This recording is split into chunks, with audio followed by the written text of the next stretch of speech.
오늘은 함께 살펴볼 본문이 많이 깁니다. 그래서 매주 길긴 했는데요. 그래도 성경을 같이 읽는다는 면에서 좀 길었지만 본문들을 다 봉독하곤 했었는데, 오늘은 길어도 너무 길어서 앞부분만 함께 봉독을 했고, 이후 부분은 설교를 해가면서 내용을 같이 좀 설명을 드리고 주요한 구절만 확인하면서 읽어가도록 하겠습니다. 사사기 6장에서 이제 기드온의 이야기가 시작을 했었고요. 그 기드온의 내용이 이제 8장에 들어서는데, 8장에 들어서면 사건들은 계속해서 이어지지만 그런데 뭔가가 조금 이상해집니다. 그러니까 8장을 읽다 보면 어라? 이상하네? 특히나 기드온이 우리가 알던 그 기드온이 아닌 것 같은데 하는 그런 생각이 좀 들게 됩니다. 어떤 일이 일어나나 우리가 오늘부터 살펴볼 텐데요. 지난 장의 이야기부터 이야기를 좀 드려보면 7장 마지막에는 어떤 사건이 있었냐 하면 기드온이 아주 큰 승리를 거두게 되었죠. 13만 5천 명의 적을 3만 2천 명도 아니고 거기서 줄여서 만 명도 아니고 더 줄여서 300명을 가지고 아주 큰 대승을 거두게 되었었습니다. 그런 대승의 모습은 사실 기드온의 첫 등장의 모습과 비교해 보면 참 대비가 되는 승리였죠. 기드온의 첫 등장을 우리가 기억하고 있죠. 적이 두려워서 밀을 타작하는데 넓은 타작마당에서 하지도 못하고 저 산속 어디 구석에서 포도주즙 틀에서 아주 소심하게 절절 매면서 깨작깨작 하던, 무서워요 하던 그런 기드온이었고, 그때 하나님이 다가와서 큰 용사여 라고 불렀지만 어딜 봐도 그런 모습이 없던 그런 기드온이었는데, 그러나 우리가 살펴본 바 하나하나 하나님이 그에게 표징을 보이시기도 하시고, 또 양털 시험에서 기적을 경험케 하기도 하시고, 또 지난주에는 결정적으로 그 밤에 적진에 들어가서 적군들의 꿈과 해몽의 이야기를 듣게 하심으로 하나님이 기드온을 여기까지 인도해 오셨죠. 그 기드온을 여기까지 인도해 오신 하나님이 참 대단하다 싶었고, 그 승리의 모습도 기드온과 또 물을 손으로 떠먹는, 어떻게 보면 더 소심한 그런 이들을 가지고 전쟁의 방법도 항아리와 횃불과 나팔만 가지고 이 대승을 만들어내신 하나님이셨죠. 그러니까 이제 적군은 그 전투 가운데에서 너무나 놀라고 혼비백산해서 서로를 구별하지 못하고 서로를 죽이다가 결국 12만 명이 죽게 되었습니다. 그리고 살아남은 15,000명이 이제 도망을 가게 되고 있었습니다. 이제 적군들이 도망을 가니까 이제 적군들이 도망을 갈 때에 그 적군들을 추적하는 것은 너무나 당연해 보이고 이해가 되는데, 사실 우리가 이 그림을 좀 상상해 보면 이게 가능할까 싶은 생각이 들게 됩니다. 그러니까 물론 적군은 굉장히 많이 죽었고 많이 줄었지만 적군의 수는 15,000명이고 쫓아가는 이들은 몇 명이냐면 300명이 되는 것입니다. 그림이 잘 안 그려지죠. 우리가 숫자를 이렇게 비율로 좀 줄여보면 한 명이 50명을 쫓아야 되는 그런 비율입니다. 한 명이 쫓고 50명이 도망가는 그 그림이 좀 그려지질 않고, 또 도망을 잡기도 어려울 것이고, 또 도망을 가는 편에서 갑자기 정신을 차리고 뒤를 돌아보니 300명이 쫓고 있는 거야? 반격을 해도 좀 큰일이 날 것 같은 그런 상황인데요. 그래서일까요? 기드온은 이제 이 추격은 우리 힘으로는 안 된다 하고 다른 사람들에게 도움을 구하게 됩니다. 7장인데요. 7장 23절 말씀입니다. 이스라엘 사람들은 납달리와 아셀과 온 므낫세로부터 부름을 받고 미디안을 추격하였더라. 그런데 여기 이제 등장하는 도움을 구하고 요청에 응한 이들이 좀 재미있죠. 이들이 어느 지파인가 하고 보니까 납달리와 아셀과 므낫세 사람들입니다. 이 사람들은 누구냐 하면 이미 처음에 전쟁에 자발적으로 나왔던 그 사람들이었죠. 그러다가 돌려보내진 그런 사람들이었습니다. 혹시나 어쩌면 이들이 빈정상해, 그냥 돌아가라고 할 때는 언제고 또 부르고 난리야, 그럴까도 싶은데 너무나도 다행히 이들은 그러지 않고 이들이 합력해서 추격을 같이 행했다라고 합니다.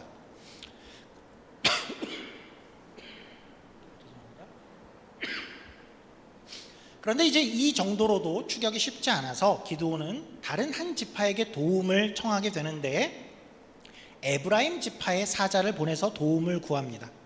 미디안과 아말렉과 동방 사람들이 거기 요단강을 건너야 되고, 그런데 거기를 좀 막아달라라고 요청을 하게 되죠. 그리고 에브라임 지파도 그때 나서서 도망가는 이들을 치고 요단강 수로를 점령해서 특히 방백, 오렙과 스엡이라는 장군을, 그러니까 그런 장군을 잡아서 고대 그들에게도 아마 전통이었을 것 같은데요, 머리를 잘라와서 기드온에게 들고 가져오게 되죠. 그런데 이제 이 시점은 아직은 적군을 다 섬멸했을 때가 아직은 아니고, 아직은 미디안 왕들까지는 잡지 못한 상태였는데, 그런데 이 에브라임 사람들이 중간에 딴지를 걸고 나오게 됩니다. 이게 오늘 8장 1절입니다. 8장 1절 제가 한번 다시 보죠. 그 상황에서 에브라임 사람들이 기드온에게 이르되, 내가 미디안과 싸우러 갈 때에 우리를 부르지 아니하였으니 우리를 이같이 대접함은 어찌 됨이냐 하고 그와 크게 다투는지라. 한마디로 왜 진즉에 우리를 안 불렀어? 이지요. 그런데 이렇게 나오는 것이 작은 불평이 아니었다라고 합니다. 에이, 진즉에 좀 부르지 그랬어, 다음엔 좀 그렇게 해, 그러니까 이런 정도가 아니라 그와 크게 다투는지라, 큰 문제를 일으키려 하는 그런 모습입니다. 사실은 생각해보면 굉장히 우습지요. 아니, 그동안에 어디가 있다가 미디안이 여기 온 것을 몰랐을 리도 없고, 진즉에 나팔을 불었을 때 다른 지파들 나올 때에 이들은 모른 척을 하고 있다가 이제 와서 이건 또 무슨 태도일까요? 그리고 그들은 또 왜 이러는 걸까요? 근데 우리가 이 에브라임이 어떤 지파인가 하는 것을 좀 알면 그들의 행태가 조금은 이해가 됩니다. 그러니까 이스라엘에는 12지파가 있죠. 그리고 그 중에 에브라임은 당대에 그 중에 가장 강한 지파 중에 하나였습니다. 나중에 이스라엘이, 조금 후에 이스라엘은 남북으로 나뉘게 되는데, 남쪽은 유다와 베냐민 지파만 가죠.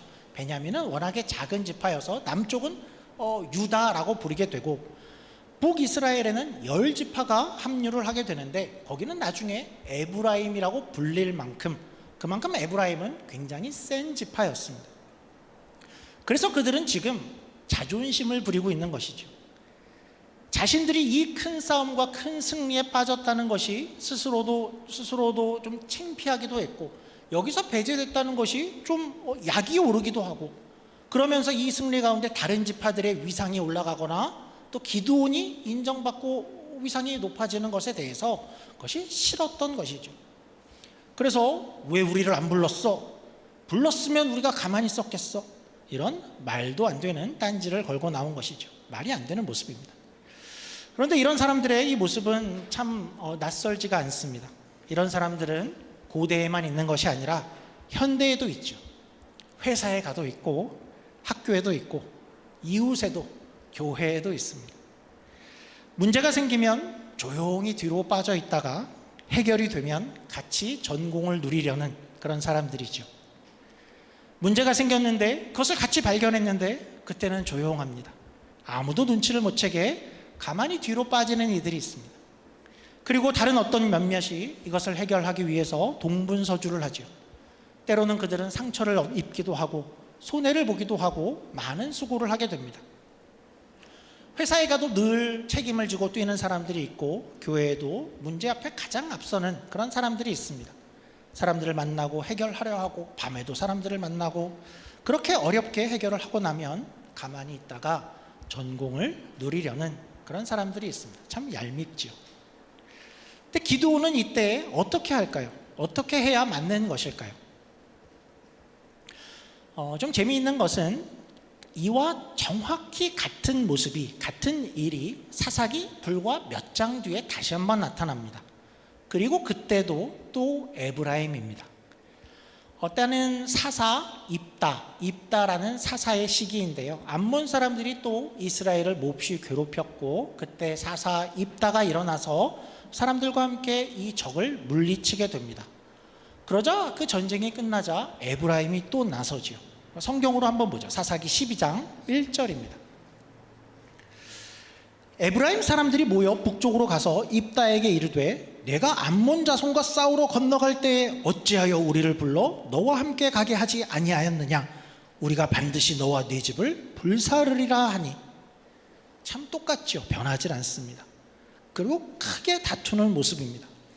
2절입니다. 입다가 그들에게 이르되 나와 내 백성이 암몬 자손과 크게 싸울 때에 내가 너희를 부르되 너희가 나를 그들의 손에서 구원하지 아니한 고로 나는 너희가 도와주지 아니하는 것을 보고 내 목숨을 돌보지 아니하고 건너가서 암몬 자손을 쳤더니 여호와께서 그들을 내 손에 넘겨주셨거늘 너희가 어찌하여 오늘 내게 올라와서 나와 더불어 싸우고자 하느냐 하니라. 그리고 나서 입다는 이 에브라임을 아주 혼쭐을 내게 됩니다. 그러면 이제 돌아와서 기드온은 어떻게 했을까요? 어떻게 해야 될까요? 아마도 전쟁이 다 마무리된 때라면 기드온도 어쩌면 입다처럼 했을지도 모르겠습니다. 그러나 아직은 전쟁이 다 끝난 때가 아니고 도망간 이들을 더 추격하려는 때요. 아직 미디안 왕들이 잡히지 않은 그런 때여서였을까요?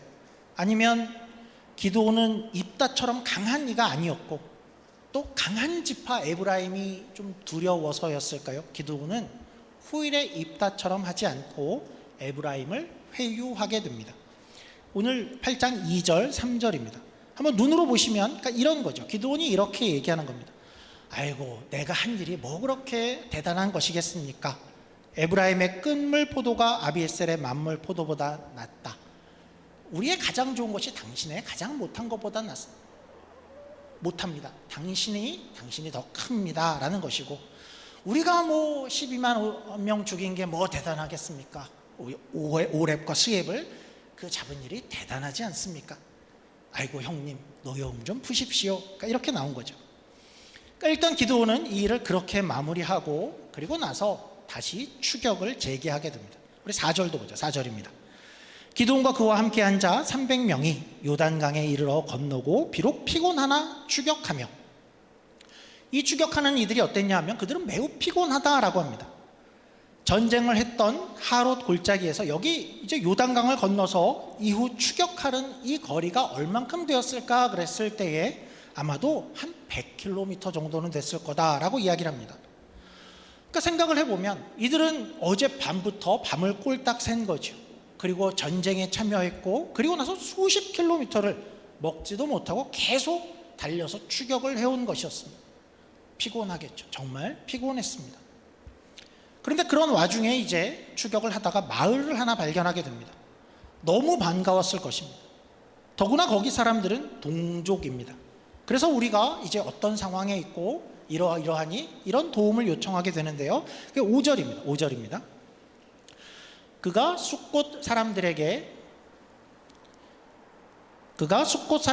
이르되, 화면이 5절 말씀 보죠.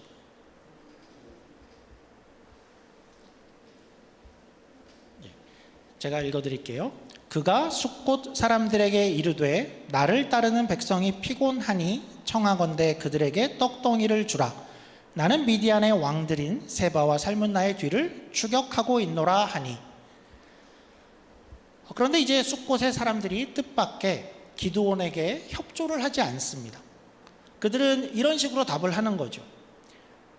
아니 세바와 살문나를 너희가 추격을 하고 있는데 이미 잡은 것이 아니지 않냐?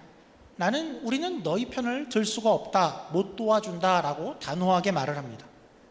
왜 그랬을까요? 아마도 그러니까 이들은 미디안과 훨씬 더 가까운 쪽에 사는 사람들이었죠. 그리고 이 숫곳의 사람들은 이 미디안이 얼마나 무서운지를 더 잘 알고 있었고, 그리고 아직 전쟁이 끝난 것도 아닌데 혹시 이번에 성급하게 도왔다가 결국 놓치게 되면 나중에 복수를 당하게 될 때 가장 먼저 큰 복수의 대상이 될까봐 아마 두려워서 도울 수 없다가 된 것 같습니다. 그래서 기드온이 이제 뭐라고 하냐 하면 무시무시한 말을 하는 거죠.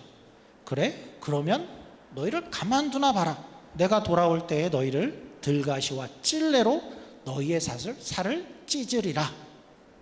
가만두지 않겠다라고 합니다.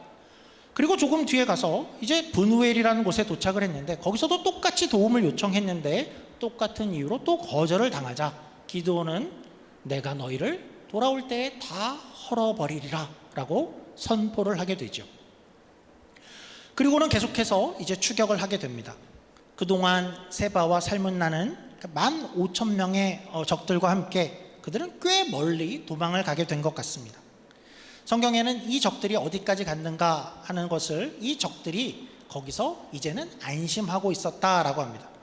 그러니까 정말 멀리까지 도망을 간 것 같죠. 여기는 안 오겠지 정도까지 도망을 가게 되었는데, 그런데 기드온은 어휴 깜짝이야, 또 거기까지 나타나서 이제 적군의 왕들 세바와 살문나를 거기서 사로잡았다라고 합니다.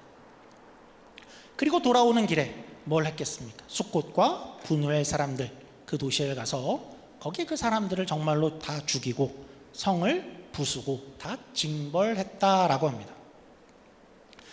자, 이렇게 추격전인데요. 여러분들은 이 추격전을 어떻게 보셨습니까? 사실 여기부터 조금 이상한 낌새가 드러나고 있었습니다. 그러니까 우선은 이런 면인데요. 기드온은 왜 이렇게까지 하는가 하는 생각이 좀 들게 됩니다. 그리고 기드온의 이 행동들은 뭔가 이전의 기드온과는 좀 다르다라는 생각이 들게 되죠. 우리가 알았던 그 기드온 맞아 하는 그런 느낌입니다. 일단 아니 숫곳과 분우엘 사람들은 이들은 동족들인데 그렇게 잔인하게 들가시와 찔레로 살을 찢어서 죽였다. 성읍을 다 죽이니라. 니네가 날 희롱했지 하고 다 죽이는 그런 모습을 우리가 보는데요. 아니 조금 전까지의 모습과 좀 대비가 되죠. 에브라임 사람들에게는 어떻겠죠? 있는 말 없는 말로 아부까지 하는 것처럼 하면서 아주 온화한 모습을 보인 것 같은데, 숫곳과 분우엘은 에브라임처럼 강하지 않아서였을까요? 그저 작은 동네니까 그래서였을까요? 기드온이 이때는 너무 무자비한 것이 아닌가 하는 그런 모습이, 그런 생각이 좀 듭니다. 또 한편으로는 애초에 이 추격이 과연 옳았는가 하는 그런 생각도 하게 됩니다. 물론 기회가 있을 때 적을 진멸하는 것 자체는 잘못이라고 할 수 없겠지요. 그러나 성경은 굳이 피곤한데 추격하며 라고 되어 있고, 또 적이 안심하고 있었다 할 정도로 매우 먼 거리를 쫓았다라고 합니다. 그런데요, 이제 기드온은 왜 이렇게 끝까지 이들을 쫓았을까? 거기에 좀 집요했던 것 같고, 또 자신의 길을 방해하는 이들에게 그렇게 분노하고 잔인하게 굴었는가 하는 그 이유가 이제 사사기에서 좀 드러나게 됩니다. 사로잡은 왕들을 신문하는 대화 가운데에서인데요, 우리 18절 19절입니다. 이에 그가 세바와 살문나에게 말하되 너희가 다볼에서 죽인 자들은 어떠한 사람들이더냐 하니 대답하되 그들이 너와 같아서 하나같이 왕자들의 모습과 같더라 하니라. 그가 이르되 그들은 내 형제들이며 내 어머니의 아들들이니라. 여호와께서 살아계심을 두고 맹세하노니 너희가 만일 그들을 살렸더라면 나도 너희를 죽이지 아니하였으리라 하고. 그러니까 기드온이 왜 그렇게까지 했나? 이렇게 멀리까지 먹지도 못하고 피곤한 이들을 이끌고 거기까지, 나를 돕지 않는 이들에게는 날 돕지 않아? 하며 그들을 죽이기까지 하면서 이렇게 한 이유가 드러났는데, 그것은 세바와 살문나가 바로 기드온의 형제들을 죽인 이들이었던 것입니다. 그러니까 이 기드온의 행동의 동기는 어쩌면 더 많은 부분이 개인적인 복수심에 있었던 것입니다. 그러니까 개인적인 복수심과 분노 때문에 자기를 안 돕는 이들을 무참히 살해하기도 하고, 또 무리해서 거기까지 집요하게 추적을 한 것이었죠. 그러니까 우리가 기드온의 이 모습, 이 행동을 그런 동기로 보는 데에는 조금 더 이유가 있습니다. 이 8장에 이 기드온의 모습, 이 진짜 동기가 하나님의 전쟁이라기보다는 오히려 개인적인 복수심과 분노의 그 동기로 이렇게 뭐라 그러죠? 동기로 유발되어서 독촉되어서 그것 때문에 그렇게 하게 되었다라고 우리가 생각하는 이유가 좀 있는데요. 그것은 이런 면입니다. 기드온의 스토리가 나오는 6장, 7장을 우리가 읽어보면 거기에는 계속해서 하나님이 등장을 합니다. 거기는 우리가 기억을 되살려보면 하나님이 찾아오시고 표징을 보여주시고, 기드온은 또 하나님을 찾기도 하고 대화하고 요청하고 하나님은 이렇게 이렇게 해주시고 숫자를 어떻게 할까? 두려운 사람은 돌아가라고 네가 가서 말해봐 라고 얘기하고, 숫자를 또 물가로 데려가서 내가 가서 말하는 대로 기드온 너는 내 말대로 해야 돼. 기드온은 또 그 말대로 하고, 300명까지 줄였을 때 기드온은 그렇게 하시는구나 하고 거기에 순종하고, 그러나 그 밤에 또 심란했을 때, 그 밤에 두려웠을 때, 300명이 되고 나니 너무나 떨렸을 때 하나님은 또 찾아오셔서 밤에 적진에 가봐라 라고 하셨고, 거기에 갔다가 용기를 얻고 이제 전쟁에 나서는데, 전쟁은 또 다른 방법도 아니고 항아리와 횃불과 나팔만 들고 가 했을 때 기드온은 또 그 말씀대로 따라 행하고, 그러니까 7장 8장은 계속해서 하나님이 등장하고 대화하고 그것의 이야기를 듣고 하는 모습이 계속해서 그렇게 나오죠. 그런데 전쟁 승리 후에는 이제부터는 하나님이 전혀 등장하지가 않습니다. 그러니까 그의 행동, 그의 판단, 거기에 하나님이 없는 것이죠. 그러니까 기드온의 행동에 하나님이 없이, 그러니까 대신 자신의 복수심과 자신의 분노가 기드온의 행동을 지배하게 되었던 것입니다. 기드온은 이렇게 뭔가 좀 변해가고 있고 또 변해 있고, 그리고 이 변한 모습을 이후 본문들이 계속해서 그의 변질된 모습을 확연하게 더 드러내주게 됩니다. 기드온의 모습을 더 보죠. 20절입니다. 8장 20절입니다. 그의 맏아들 여델에게 이르되 일어나 그들을 죽이라 하였으나 그 소년이 그의 칼을 빼지 못하였으니 이는 아직 어려서 두려워함이었더라. 기드온이 아직 어린 아들을 데려와서 세바와 살므나를 네가 죽여라 라고 시킵니다. 왜 그랬죠? 왜 그러죠? 그러니까 이것은 적장에게 더 큰 모욕을 주는 방식이죠. 적장이 어린아이에게 죽임을 당했어, 그런 치욕을 주려는 것입니다. 그러니까 기드온의 복수심은 이렇게까지 하겠어 하는 것이 가득한 것이죠. 또 볼까요? 21절입니다.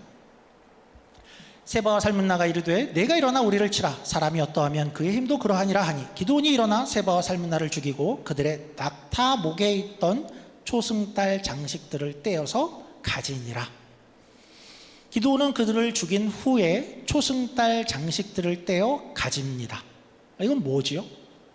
고대의 이런 장식들은 이방인들의 우상이었죠. 그것을 떼어서 자신이 챙겼다라고 합니다. 기드온은 분명히 우상인 줄 알면서도 오, 우상 좋은데 하고 챙긴 것 같죠. 물론 승리는 굉장히 큰 승리였습니다. 대승이었죠. 그러자 이제 백성들이 다 기드온에게 나아옵니다. 백성들도 승리에 꽤 도취되어 있었을 것 같습니다. 그리고 기드온에게 얘기하죠. 당신이 이제 우리의 왕이 되어 주십시오. 당신만 아니라 당신의 아들들까지 우리의 왕으로 모시겠습니다 라고 말합니다. 근데 기드온은 여기서는 좀 자제를 합니다. 나도 내 자녀들도 왕이 되지 않겠다. 오직 여호와만 왕이 될 것이라. 꽤 말을 잘한 것 같습니다. 그런데 말은 굉장히 잘한 것 같은데, 그런데 기드온은 왕은 안 되겠다라고 했지만 그러나 이어서 바로 이런 것을 요청하게 됩니다. 우리 24절부터 27절까지의 말씀입니다. 기드온이 또 그들에게 이르되 내가 너희에게 요청할 일이 있으니 너희는 각기 탈취한 귀고리를 내게 줄지니라 하였으니 이는 그들이 이스마엘 사람들이므로, 그러니까 적군이 이스마엘 사람들이므로 금 귀고리가 있었음이라. 무리가 대답하되 우리가 즐거이 드리리이다 하고 겉옷을 펴고 각기 탈취한 귀고리를 그 가운데에 던지니 기드온이 요청한 금 귀고리의 무게가 금 1700세겔이요 그 외에 또 초승달 장식들과 폐물과 미디안 왕들이 입었던 자색 의복과 또 그 외에 그들의 낙타목에 들렸던 사슬이 있었더라. 기드온이 그 금으로 에봇 하나를 만들어 자기의 성읍 오브라에 두었더니 온 이스라엘이 그것을 음란하게 위함으로 그것이 기드온과 그 집의 올무가 되니라. 그러니까 기드온은 자신은 왕은 안 되겠다라고 했지만 결국 왕처럼 살고 말았죠. 그는 먼저 금을 모아서 내게 달라라고 합니다. 그래서 모은 금이 금 1700세겔 무게가 그렇게 되었는데 오늘날 우리의 단위로는 금 약 20kg 정도였다고 합니다. 금 20kg. 현대 시세로 생각을 하면 약 20억 원 정도라고 합니다. 그리고 또 다른 장식들, 의복들도 4개 바쳐라 그래서 기드온이 그것을 모았죠. 그리고 한 20억 정도 되는 금으로 에봇을 하나 만들었습니다. 에봇은 뭐죠? 에봇은 율법에 나오는 오직 대제사장만이 입는 옷이었죠. 자기 마음대로 기드온이 또 다른 에봇을 만드는 겁니다. 그리고 그것을 어디에 두었나 보니까 성막에 둔 것도 아니고 오브라에 두었다라고 합니다. 오브라는 어디죠? 자기의 고향인데 또 그곳은 어디였냐 하면 이전에 기드온이 자신이 바알의 제단과 아세라 목상을 쳐 부쉈던 바로 그 장소지요. 참 아이러니하죠. 그때는 그 우상의 제단들, 목상들을 자기가 부순, 그래서 없애버린 그곳에 자기가 또 우상이 될 만한 것을 바로 그 자리에 가져다 놓았다라는 것입니다. 30절 한 절만 더 볼까요? 30절 기드온의 모습인데요. 기드온이 아내가 많음으로 그의 몸에서 낳은 아들이 70명이었고 왕은 안 될래 했지만 왕처럼 살려 했던 모습이 되었죠. 그러면 우리가 이런 생각을 좀 해보죠. 기드온은 왜 이렇게 갑자기 변하게 되었을까요? 우리가 6장, 7장을 봤을 때는 전혀 상상할 수 없는 그런 모습인 것 같은데 어떻게 사람이 이렇게 급하게 변할 수 있었을까? 기드온은 그 사이에 무엇을 경험했죠? 큰 승리를 경험했죠. 큰 성공입니다. 이것이 기드온을 변하게 한 것 같습니다. 그 성공 전에 기드온은 어땠죠? 우리가 아는 기드온은 겸손했죠. 나는 부족합니다. 할 수 있는 게 없습니다가 그의 자세였습니다. 그래서 하나님께 더 매달릴 수밖에 없었고 표징을 보여주세요. 양털도 이렇게 해주세요. 할 만큼 늘 두려웠고 그래서 늘 하나님 곁에 머물렀었죠. 그리고 성경도 계속해서 하나님이 함께 하시는 기드온의 모습을 이야기해 왔었습니다. 그런데 큰 성공을 거두자 그의 이야기에서 갑자기 하나님이 사라져 버리십니다. 와, 이 정도를 했어가 되니 더 이상 그의 인생에 어쩌면 하나님이 안 보이기 시작했던 것 같죠. 또한 다른 사람들은 어떻습니까? 이 큰 성공 후에 다른 사람들이 나를 달리 대하기 시작을 합니다. 이전까지는 긴가민가했던 백성들이겠죠. 3만 명이 10,000명으로 줄고 300명으로 줄었을 때까지만 해도 다들 긴가민가했는데 그 승리 후에는 이제 우리의 왕이 되어 주십시오. 모두가 기드온을 치켜들게 됩니다.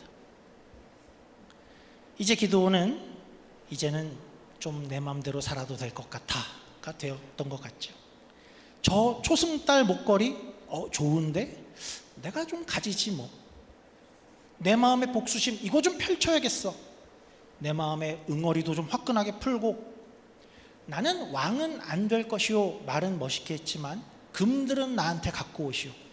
아내도 많이 두고 아들도 많이 두고 화려하게 즐기며 살고 또 에봇도 만들어서 신앙 놀이도 하고 싶어진 것이었습니다. 금방 변해버렸죠. 우리 입장에서는, 우리 독자들 입장에서는 굉장히 서운하지요. 우리가 6장 7장에서 얼마나 기드온을 응원했는데 우리 입장에서는 굉장히 서운합니다. 그리고 또 이런 생각도 듭니다. 성경이 뭐 이런 모습까지 이렇게 기록을 하나? 굳이 기록을 하나?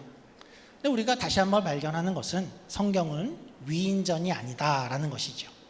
성경은 사람의 모습을 참 있는 그대로 적나라하게 보여줍니다.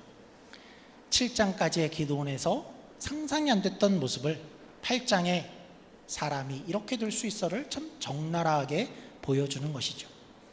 왜 그럴까요? 우리가 그럴 수 있다이기 때문이죠. 우리도 그러기 쉽습니다. 우리도 부족할 때는 하나님을 찾지요. 내가 많이 부족하다 여길 때는 하나님께 붙어 있게 되고 하나님과 대화하려 하고 그의 뜻을 구하게 되고 절절하게 됩니다. 하나님께 안 미워 보이고 싶고 잘 보이고 싶습니다. 그런데 어느 날 뭔가 일이 잘 이루어지면 달라지죠.